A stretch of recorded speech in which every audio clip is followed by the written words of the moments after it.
Amen. Je vais vous demander une chose. Vous savez pourquoi je prends la version seconde? Parce que j'ai été élevé avec. Puis comme on veut rendre le même son, on ne veut pas avoir des instruments qui jouent à une autre partition, on prend une version.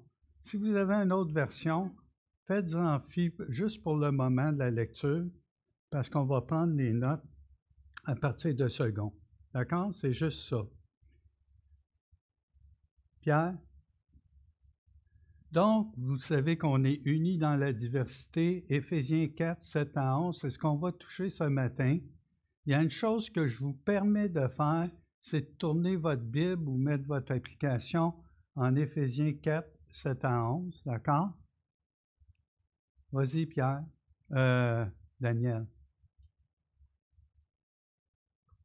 Je vous demande un exercice. D'accord? En premier lieu, je voudrais saluer ceux qui nous écoutent, saluer les nouveaux. Je ne veux pas vous oublier. Ceux qui viennent depuis peu ou qui sont là pour la première fois, bonjour, ça nous fait plaisir de vous accueillir. S'il y a des choses que vous ne comprenez pas à la toute fin, venez, vous pouvez poser la question à Yvan, qui est pasteur ancien avec moi, et Alexandre, ben, est en vacances.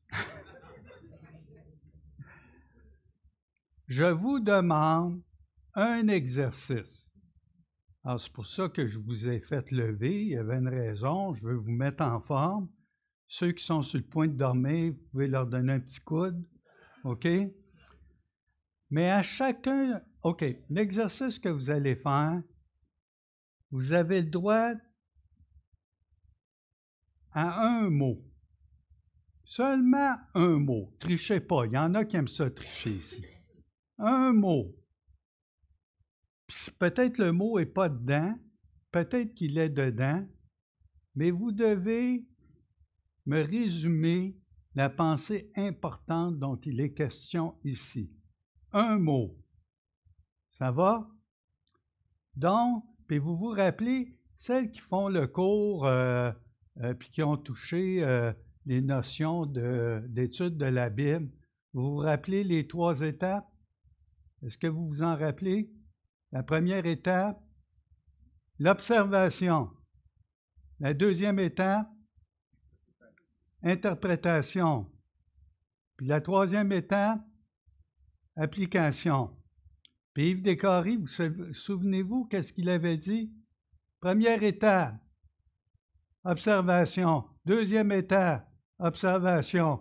Troisième étape, observation. Puis quand on a fini un message, vous savez ce qu'on fait? Observation. Donc, vous avez un mot à trouver. Vous devez être attentif, ça va? Soyez attentifs pour le Seigneur.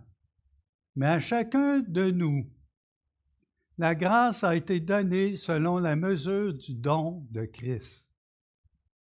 C'est pourquoi il est dit, étant monté dans les hauteurs, il a amené des captifs et il a fait des dons aux hommes. Or, que signifie il est monté sinon qu'il est aussi descendu dans les régions inférieures de la terre? Celui qui est descendu, c'est le même qui est monté au-dessus de tous les cieux afin de remplir toutes choses. Et il a donné les uns comme apôtres, les autres comme prophètes, les autres comme évangélistes, les autres comme pasteurs et docteurs.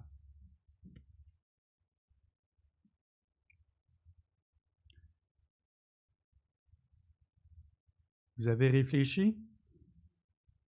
Vous avez observé? Avez-vous assez observé? Vous êtes sûr?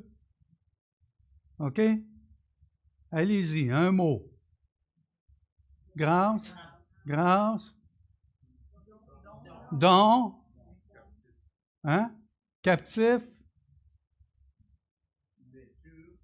hein? Messure, OK? Ah. Alors, vous voyez, voyez que c'est facile, hein? On se laisse... mais je vais vous demander ici, ce n'est pas un jeu de bonnes réponses puis mauvaises réponses. D'accord? Donc, ce thème-là que nous prenons fait partie de la section de 4.1 à 16. Et ne regardez pas dans vos Bibles, regardez-moi. Dans vos Bibles, il y a un titre pour cette section-là. Est-ce qu'il y a quelqu'un qui s'en souvient? L'unité de la foi. OK? On pourrait parler de l'unité du corps, l'unité de l'Église, d'accord? C'est le principe, d'accord? On rentre dans cette section-là du verset 7 à 11, où on va parler, et les heureux gagnants, the winner is, OK? Don. Don. Et tout ce que vous avez dit, c'est pas mauvais, là. Mais c'est don. Donc, j'avais raison. Non, non. OK? Alors, on y va. Vous êtes prêtes, là? Vous devez être réveillés parce que c'est vous qui donnez l'étude ce matin, c'est pas moi. OK? Mais, alors, n'oubliez pas, là, je suis une Bible d'étude ce matin. Ça va? Une Bible d'étude, c'est que ça renvoie en bas. Puis vous avez vu que quand je vous ai fait lire, j'ai enlevé les versets pour que vous appreniez à lire le texte avec ses phrases et ses prépositions, en oubliant les versets. Ça va? Alors, on touche « mais ». Alors, le « mais » ici, comprenez bien, je vais trouver mes notes. Alors, le « mais », ça s'appelle en français, oh non, Pierre, fais-nous pas faire de l'analyse ce matin. OK? C'est une conjonction d'opposition, généralement. Mais si vous regardez, ceux qui ont une Bible second 21, ceux qui ont une sommaire, au lieu d'avoir purement une conjonction d'opposition, j'aime mieux le mot « cependant ». Et j'aurais pu remplacer par « toutefois »,« pourtant »,« malgré cela »,« par contre »,« néanmoins ». Pourquoi? Parce que le « mais », il se fait en contraste avec ce qui vient d'être dit. Qu'est-ce qui vient d'être dit dans les versets précédents? Une seule, une seule, une seule. Combien qu'il y en a de seuls? Avez-vous observé? 8, non. 6, non. OK? Ça, c'est pour mettre un peu de thrill. OK? Comptez.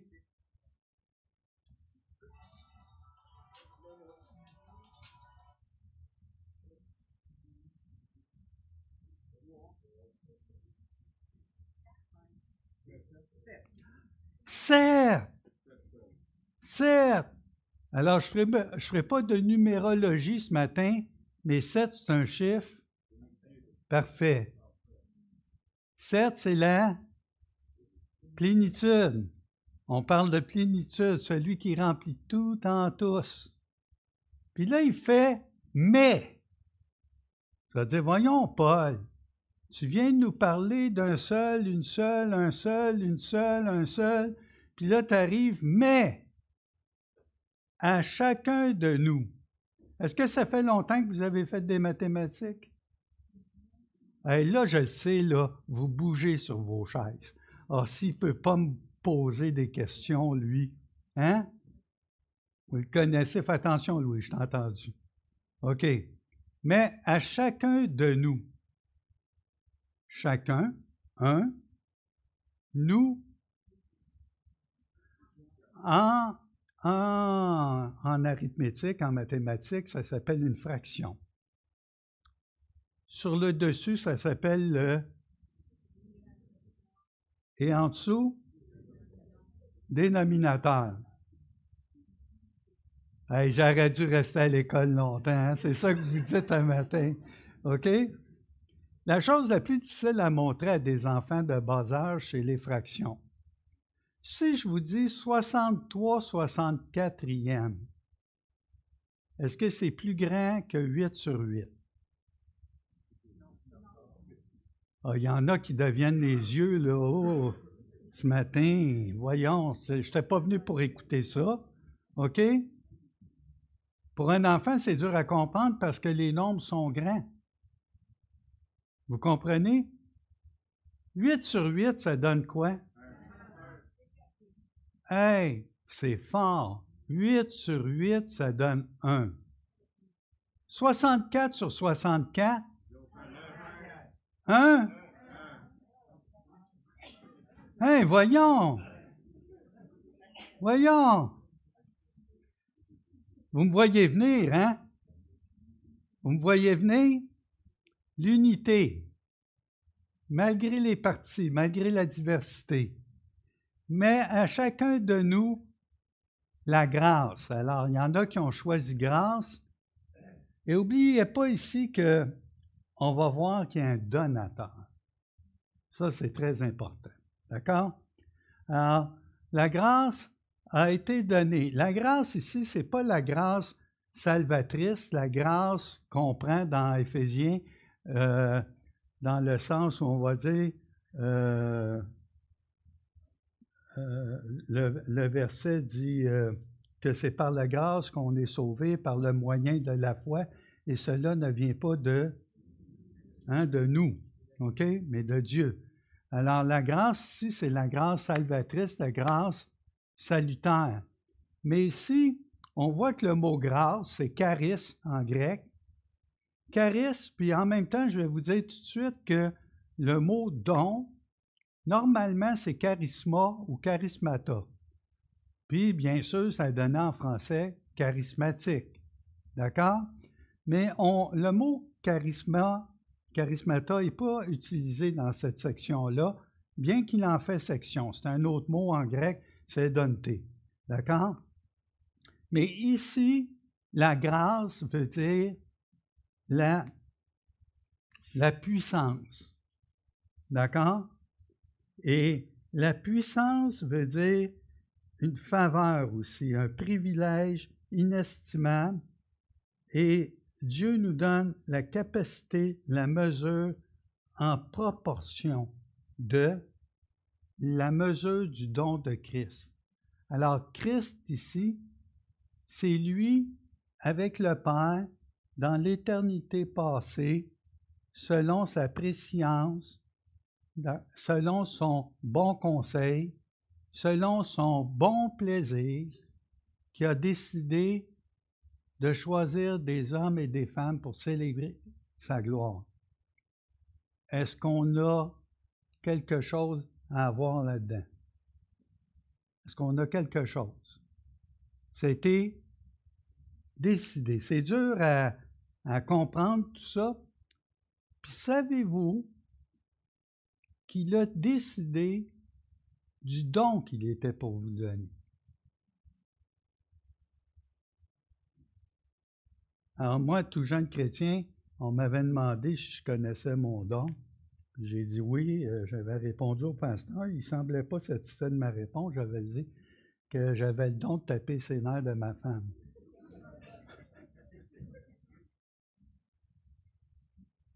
Le don. Ah, Pierre, t'as donc le don. Hein? Le don, c'est peut-être la chose charismata, qui est peut-être le moins bien compris. Charismata est utilisé en 1 Corinthiens 12, 1 Corinthiens 14. On le voit aussi en Romains 12. D'accord? On voit la liste. Il y a des années, j'avais lu 19 Gifts of the Spirit par M. Flynn. Donc, on résume, quand on fait la somme de tous ces passages, on arrive à une vingtaine de dons. Je vous pose une question ce matin. Est-ce que je peux me mettre au service de Christ sans connaître spécifiquement le don que j'ai reçu? Oui? Oui? Non? Non? Oui, pourquoi pas? Elle est toujours différente, Louise.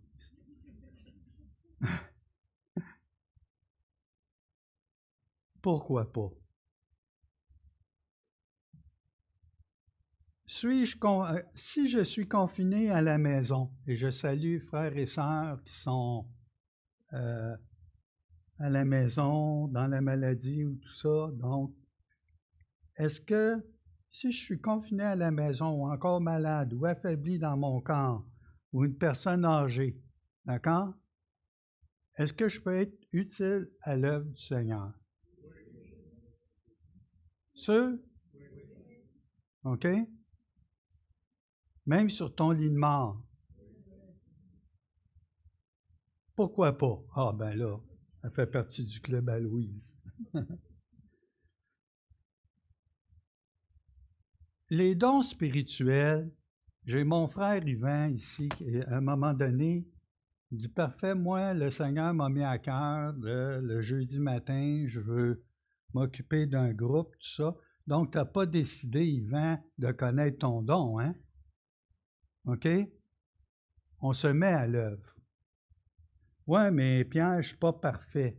Ben, Moïse avait dit la même chose, hein? Vous vous souvenez de l'histoire. Et si vous attendez d'être parfait, ben, j'ai une petite nouvelle pour vous. Si vous avez cru en Jésus-Christ, alors vous êtes parfait en lui. Vous allez faire des erreurs. C'est ça qui vous empêche de vous mettre au service des autres. Et ça a été ma vie, là, aussi. Puis au début de notre vie chrétienne, je me rappelais de ça avec Diane, on passait même des tests, hein, Diane, pour essayer d'identifier nos dons. Le don. Du moins, c'est marqué 1 Pierre 4, je vous le lis, d'accord?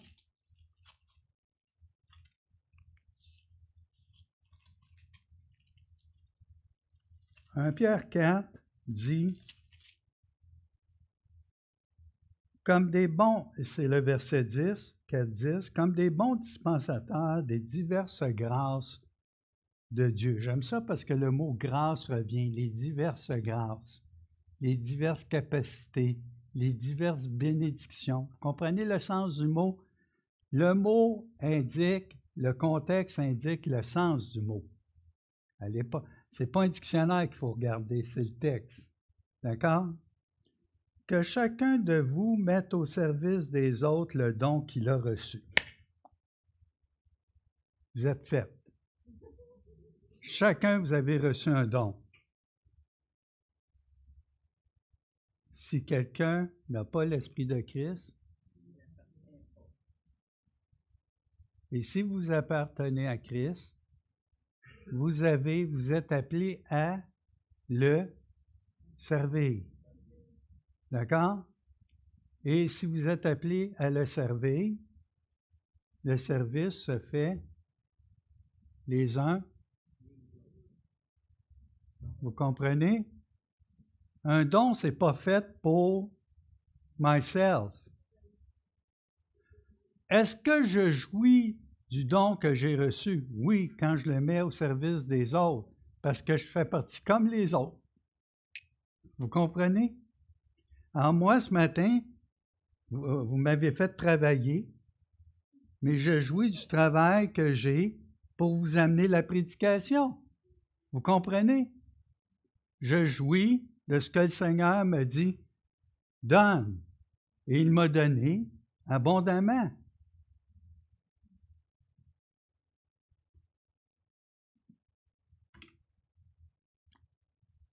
Ça, c'est un verset, mes amis, là. Si vous voulez avoir du plaisir, j'en ai eu, j'en ai lu, puis j'en veux plus. Non.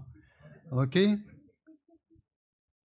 C'est pourquoi il est dit, étant monté dans les hauteurs, il a amené des captifs et il a fait des dons aux hommes.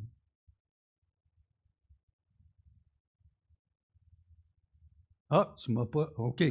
Tu es monté dans les hauteurs, tu as amené des captifs, tu as reçu des dons pour l'homme.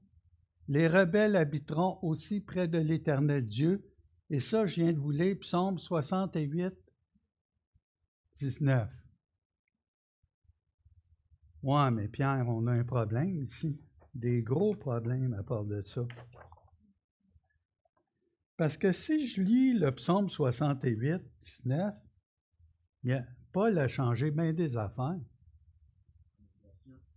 Alors, est-ce qu'il a pris la Septembre? Est-ce qu'il a pris les tests massorétiques? Est-ce qu'il a pris les Targums?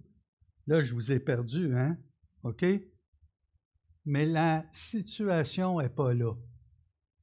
C'est pourquoi cette citation du psaume à ce moment-ci dans le texte. Quel est le mot qu'on a retenu? Ah, plus fort. Donc, l'utilisation de ce passage met l'emphase sur les dons. D'accord? Et Paul va citer ce verset, mais ce n'est pas ce verset qu'il cite de façon un peu comme quand Jésus va dérouler le rouleau dans la synagogue, puis il va dire, voici, ceci est accompli. D'accord? Il va prendre le psaume 68, puis il va en faire un résumé en réalité à partir du verset 19. Mais n'oubliez pas, on n'a pas dans ce temps-là des Bibles avec tous les versets, puis c'est séparé. Donc, il fait la citation de ce psaume, de ce cantique, possiblement de David, d'accord? Puis il va le faire pour montrer que ça s'est produit. Donc, il va en faire une application christologique d'une manière symbolique et figurative. Christ a accompli ce que ce psaume décrit. Et qu'est-ce qu'il décrit? Alors, je vais vous lire, c'est un petit peu technique, mais ça va.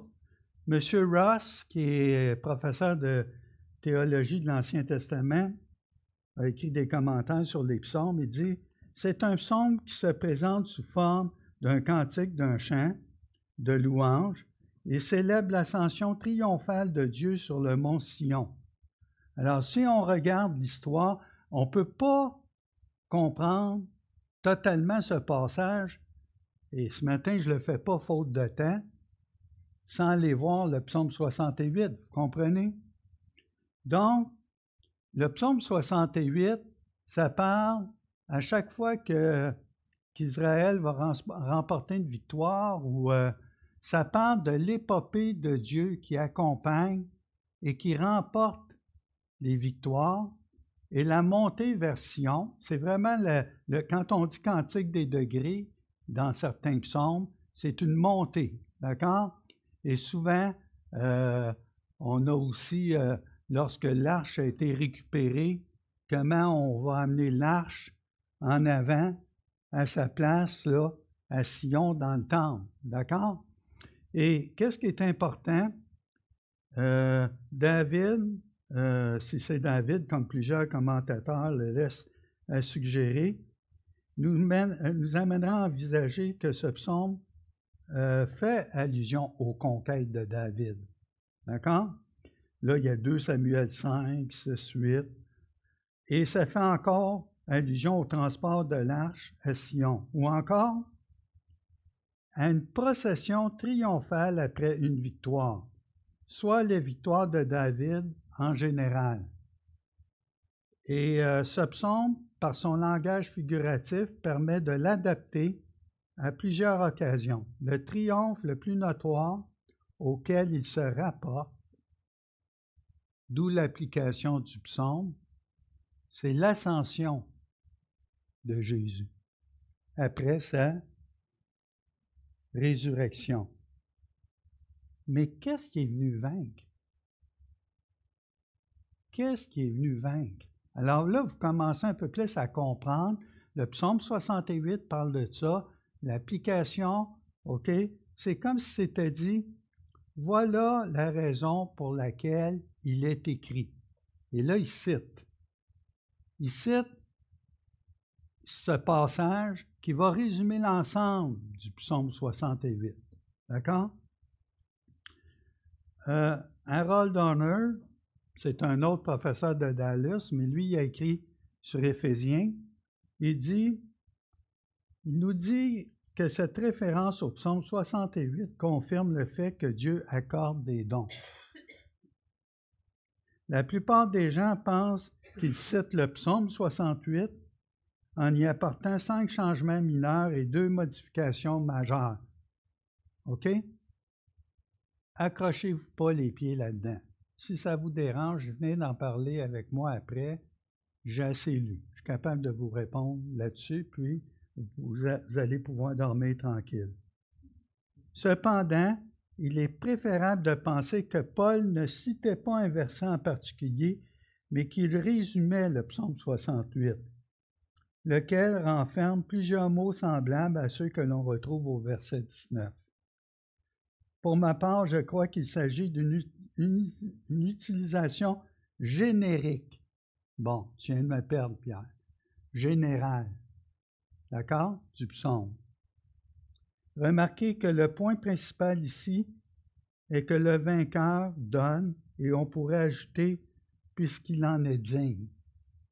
Le vainqueur, dans les batailles, au psaume 68, le roi marchait en tête, et ceux qui étaient captifs, qui avaient été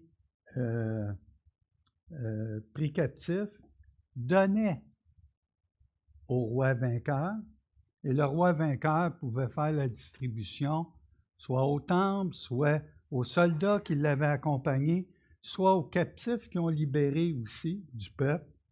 Donc, c'est pour ça qu'il y a double ou parfois 3 sens dans le psaume. D'accord? Étonnez-vous pas, quand vous lisez un psaume, c'est de la poésie.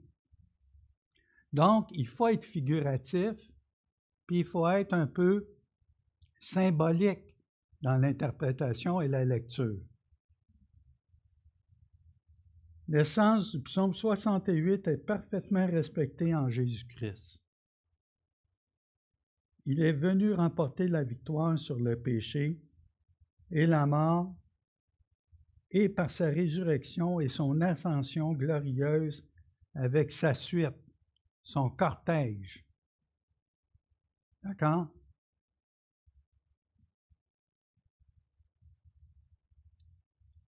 Étant monté en haut, il a amené des captifs et il a fait des dons aux hommes. Prenez-le le plus simplement qu'il soit. Maintenant, qu'est-ce que ça nous dit?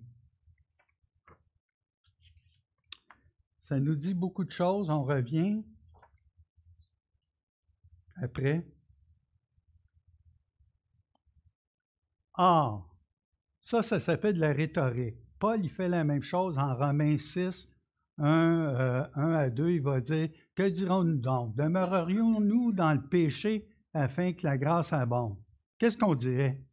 Est-ce qu'on demeurait dans le péché afin que la grâce abonde? Non, loin de là, OK? Nous qui sommes morts, comment vivrions-nous encore? Ça s'appelle de la rhétorique. D'accord? Or, que signifie « il est monté » ? Si j'arrête ici, là, s'il est monté, il était où? Il est en bas. Hein? Vous me comprenez? Ah, fiu. J'avais peur. OK? Sinon qu'il est aussi descendu dans les régions inférieures de la terre. Calvin, 1585, un dimanche matin, il a fait sa montée de lait. Parce qu'on associe souvent ça avec « il a été prêché aux enfers ». Oubliez ça. Oubliez ça, là. Ça va? L'avez-vous oublié? Oubliez, là. Faites, OK? Je vais vous mettre un poup. Tout le monde a oublié. OK? Alors, que signifie « il est monté » sinon qu'il est aussi descendu dans les régions inférieures de la terre? Celui qui est descendu, là, c'est qui? Bien, c'est le même qui est monté. Voyez-vous la rhétorique? En passant, On a chanté un chant aux enfants, hein? Il y avait combien de cieux? Je vais entendre. 7? 7? Êtes-vous d'accord avec ça? Il y en a 3. Ah, toi, c'est toujours dans le trouble. On est dans le trouble avec Michel. 7, ça peut être une pensée juive, mais on va y aller avec une pensée biblique. D'accord? On va aller dans 2 Corinthiens. 2 Corinthiens 12. Là, je vais de mémoire et que vous me faites travailler. 2 Corinthiens 12.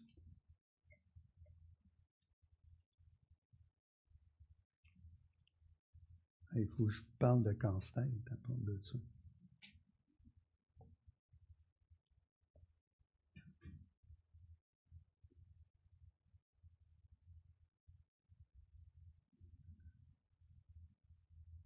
Je connais un homme, verset 2, 12-2, je connais un homme en Christ qui fut, il y a 14 ans, ravi jusqu'au...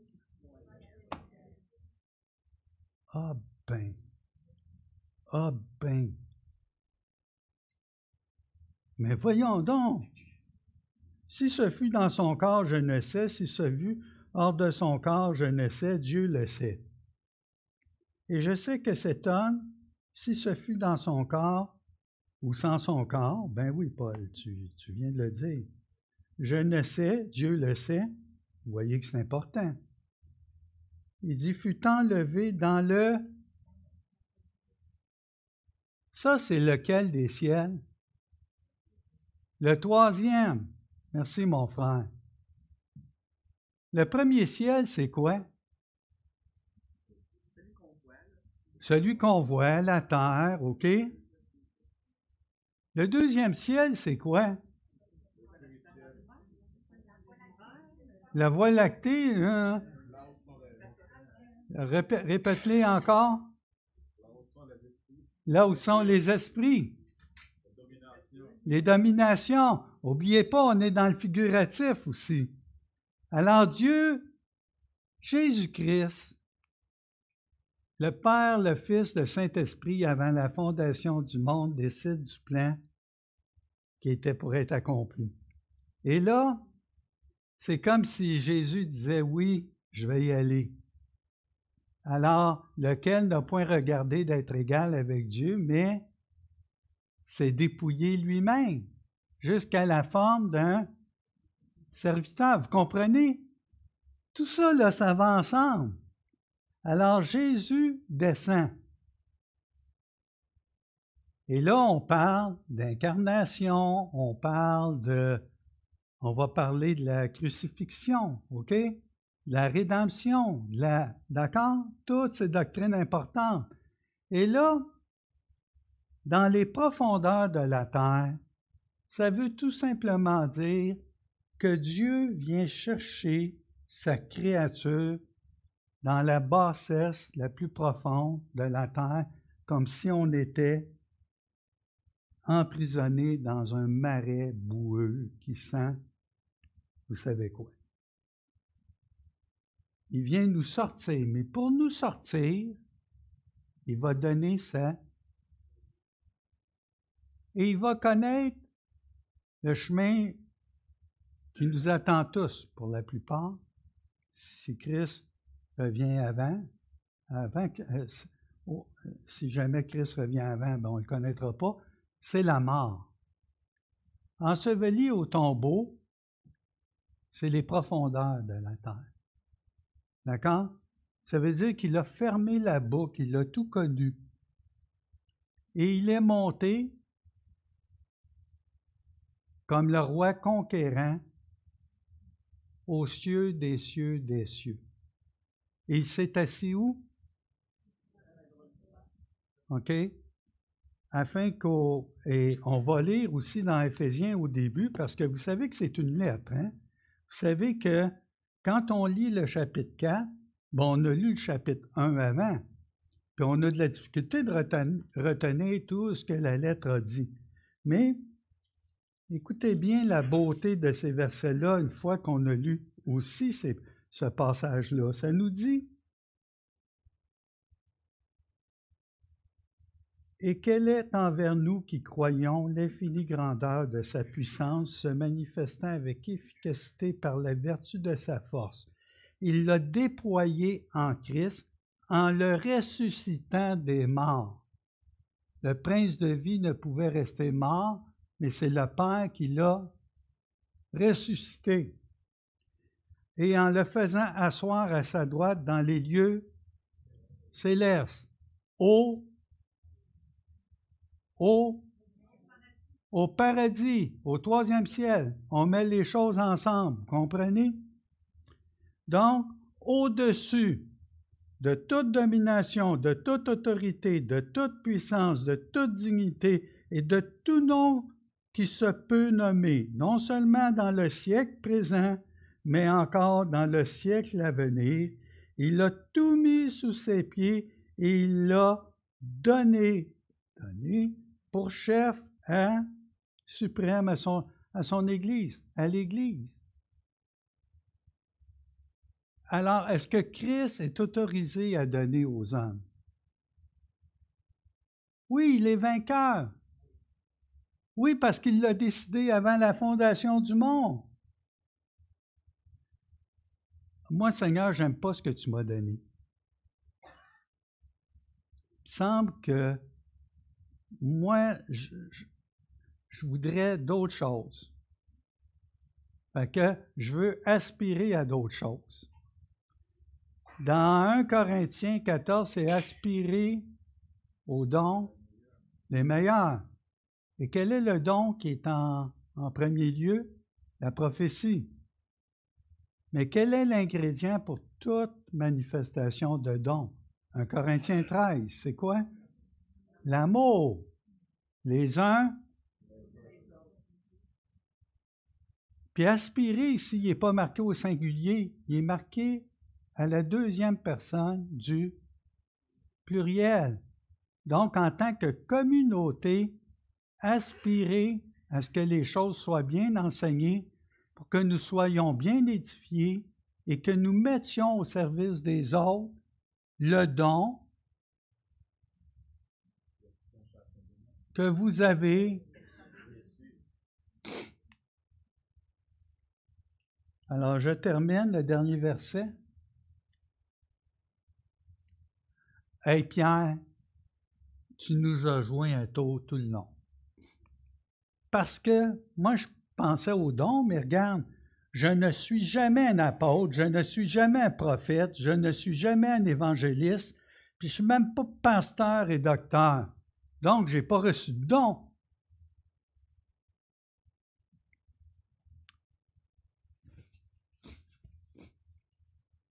Rejeté en premier lieu, il a donné les uns comme apôtres et les autres comme prophètes. Il a donné aussi des hommes à l'Église. Est-ce qu'ils sont plus importants? Est-ce qu'ils sont plus importants? Qui est le donateur? Qui donne à la mesure du don de son don? Christ. Et il le fait pourquoi? Pour parer pour sa propre gloire, pour parer son épouse afin qu'elle soit sans tache et pure. C'est ce qu'on va toucher dans Éphésiens. Plus loin, vous comprenez? Il y a tout un but à ça. Et il donne et ça, je vais laisser le verset à Alexandre. Je n'enlèverai pas ce plaisir, j'y ai dit. Alors, les prophétéas, les apostolos, les évangélistos, les poïmènes et les didascalos, on va y laisser ça. D'accord? Mais, il a donné des dons, ça inclut des hommes, et ça inclut des charismatas que nous avons tous reçus. Là, je vois qu'il regarde sa montre. Oui, je vais y arriver avec mon puzzle. Merci, Michel. Il y a une façon discrète de me le faire savoir, mais c'est bien. OK? Donc, tous, nous avons reçu un don. Et c'est la gracieuseté de qui? OK? Puis si tu veux avoir un don parce qu'il est pas assez important, remets-toi en cause. Qui tu sers? Qui te donne le privilège de servir? Est-ce que Christ aime plus l'apôtre que Joanne, que Daniel, que Michel, que vous tous, vous comprenez?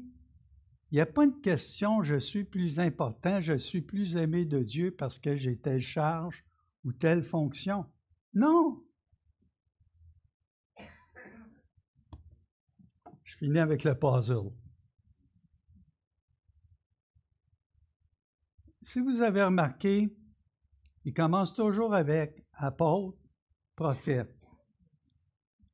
Et ça avait été mentionné dans les premiers chapitres, quand il prend l'exemple d'un temple. Jésus-Christ étant la pierre angulaire. Et il a posé le fondement. C'est quoi? Les apôtres et les prophètes. Et on parle, n'oubliez pas qu'on est en l'an 56, 58. Et là, le Nouveau Testament est en train de s'écrire. Les bases de l'Église sont en train de se poser. Alors, les apôtres, écoutez bien ça, là, il n'y en a plus. Apôtre, ça veut dire envoyé, Pierre, messager. Non, non. Les apôtres de Christ, ceux qui ont participé à l'édification de l'Église primitive et celle qui va se poursuivre, ce sont les apôtres. Et parfois, on va donner le nom d'apôtre aux demi-frères de Jésus, Jacques ou Jude ou Paul, OK? Parce qu'on voit la nature importante pour laquelle ils ont été choisis. D'accord? Mais il y a une distinction. Ensuite, les prophéthéos. Donc, ça, on va vous en parler un peu plus, mais c'est la base. Et souvent, comme le Nouveau Testament était en train de s'écrire, il y avait des messages inspirés. Et même ces messages inspirés devaient être validés dans l'Église. C'est marqué que 2, 3 prophétisent et que les autres interprètent et qu'ils se taisent. Donc, le don de prophète était très important. Mon puzzle. Quelle est la pièce la plus importante d'un puzzle? Allez-y, là. La dernière. Qu'est-ce qu'il y a de plus plate dans la vie que de faire un casse-tête? D'en manquer un.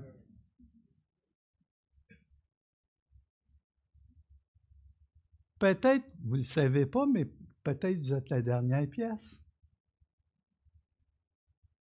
On est dans un casse-tête actuellement où les fondations, ce sont les prophètes, ce sont les apôtres, ce sont les évangélistes, et il y a des belles pièces de couleur, mais pas plus grandes que les autres, placées un peu dans le puzzle, qui sont les pasteurs docteurs. Vous comprenez? Mais tous, nous sommes une pièce du casse-tête. Merci, Marie. Je ne suis pas important. Regarde, moi, la couleur qu'il m'a donnée, je suis toute noire. Puis à part de ça, il y en a beaucoup des pièces blanches. Je vous explique pourquoi. Parce que ce casse-tête-là n'est pas fini, il est en train de se finir. Il y a des millions de pièces, mais avec un beau cadre apostolique et prophétique. Et là, c'est un casse-tête. Le voyez-vous? Essayez de le voir avec moi. C'est un grand casse-tête.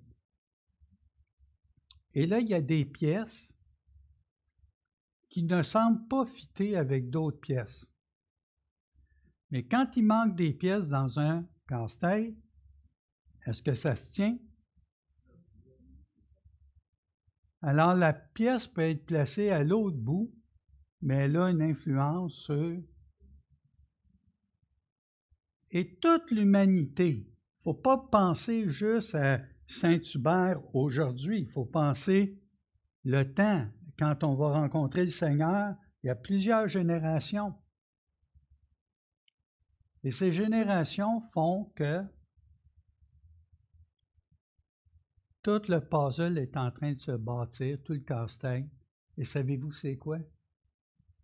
Le savez-vous? C'est une belle épouse en blanc. Fait que si t'es une pièce blanche qui ne semble pas se détacher du lot, tu fais partie de la robe de l'épouse. Si tu es noir, ben tu es peut-être, cette pièce noire, elle est peut-être dans le fond du casse-tête pour illustrer la beauté, la splendeur. Peu importe la pièce que tu sois, tu es déterminant dans ce puzzle, dans ce casse-tête. Vous comprenez? Je finis. Vous savez que j'ai été conseiller dans 31 ans à la commission scolaire, puis j'avais souvent des rendez-vous pour diverses conventions, puis tout ça. Il y a une réunion qui s'appelle la réunion du SRAM, auquel j'assistais annuellement dans un bel hôtel du centre-ville. Puis ben c'est ça, chaque année, je me rendais soit au Sheraton, puis tout ça, pour assister. Fait qu'une année, ben, je monte rapidement, j'étais un petit peu en retard, selon mes bonnes coutumes, et j'arrive à l'étage, mais sans le savoir, je m'étais trompé d'étage. Alors, je rentre dans une salle, et là, je trouvais ça bizarre, les gens étaient tous réunis en avant, puis ça discutait fort, pas mal fort.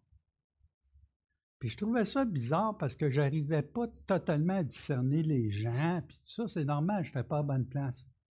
Je me suis rapproché, puis ça discutait fort. C'était une convention des organes humains. Le cœur, le cerveau, les poumons, même les membres. Et là, la grande question du jour était pour savoir qui était pour être le chef. Alors le cerveau puis le cœur parlent en premier, hein? Puis à un moment donné, il y en a un dans le fond qui vient pour s'avancer, mais tous partent à rire. En le regardant, ils partent à rire. C'était le trou de cul. Le trou de cul. Le trou de cul voulait être chef du corps. Puis il riait. Ouais, il dit c'est ça. Mais le derrière s'est fermé une semaine. Le cœur a mal été. Le cerveau a commencé à divaguer. Puis, c'était pas beau. Finalement, la morale de l'histoire, c'est pas que les trous de cul finissent tous par être des chefs. Non.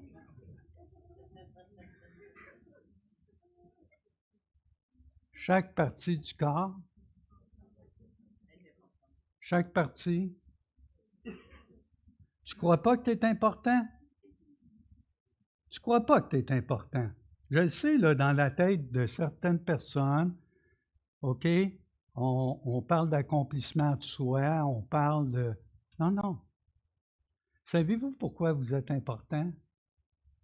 Connaissez-vous votre donateur? Qui décide?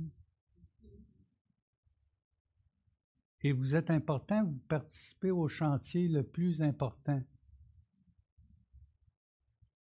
Alors, je vais prier, c'est bien. Courbons-nous. Notre Dieu, notre Père, je veux te louer de cette lettre aux Éphésiens. Je veux te louer de ce que tu as, ce plan qui est au-delà de ce qu'on peut penser et imaginer. Tu nous donnes la grâce, la capacité, la force, le privilège de se mettre à ton service. Mais tu nous donnes, oui, vraiment, vraiment, ce cadeau, ce don précieux de te servir. Alors, notre Dieu, utilise-nous à ta gloire et qu'on puisse laisser tomber toutes les barrières qui nous empêchent. Je te prie, Père, au nom de notre donateur Jésus-Christ. Amen.